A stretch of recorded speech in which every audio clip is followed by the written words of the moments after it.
So here we have a reporter asking uh, Vaden Patel if he knows that the Israeli government has remediated the IDF members who committed war crimes in the West Bank. There's 4 units that have committed several human rights violations.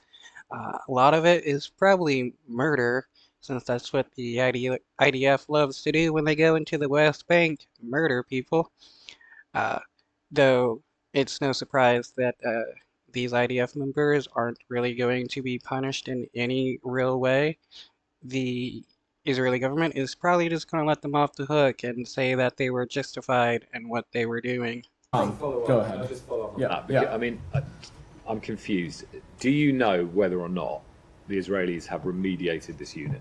That is essentially what we are engaging with them on as it relates to this. Again, I can say that in these 5 individual incidents of gross violations of human rights, or for 4 of these units, they have effectively remediated those violations, which is again something we expect and want from the countries that which we have security relationships with. It's what we expect of our partners as it relates. So, how are you going to remedy the IDF killing people? What does the Israeli government have the technology to bring people back to life? To this remaining unit, the government of Israel has submitted additional information. We are currently reviewing it, which is consistent with the memorandum of understanding we have with them.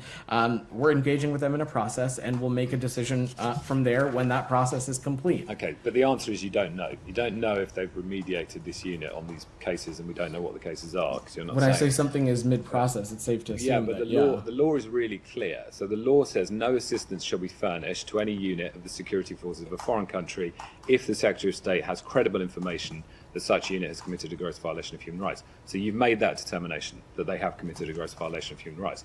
The exception is that that prohibition shall not apply if the Secretary determines and reports to the appropriate congressional committees that the government of such country is taking effective steps to bring responsible members of security forces to justice.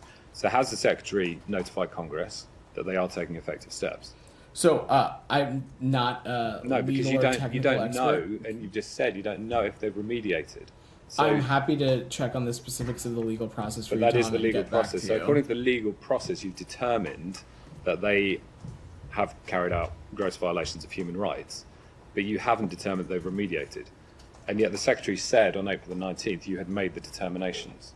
So I'm just really confused about what changed after April the 19th.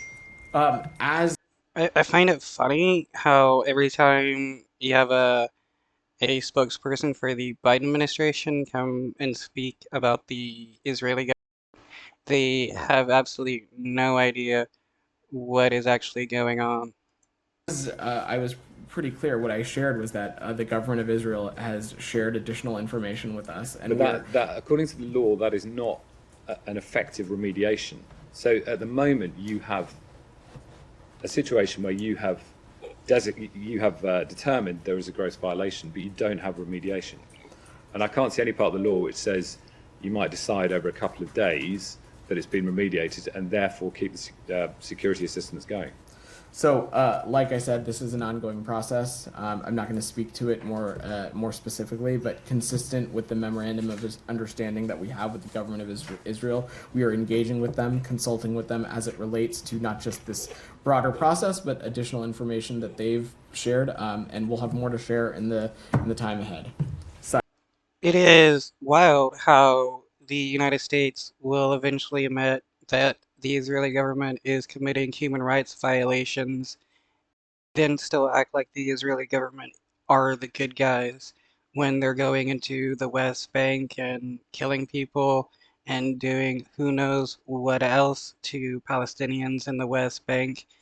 The Israeli government is definitely not the good guys, and these war crimes, these human rights violations that this guy is talking about happened before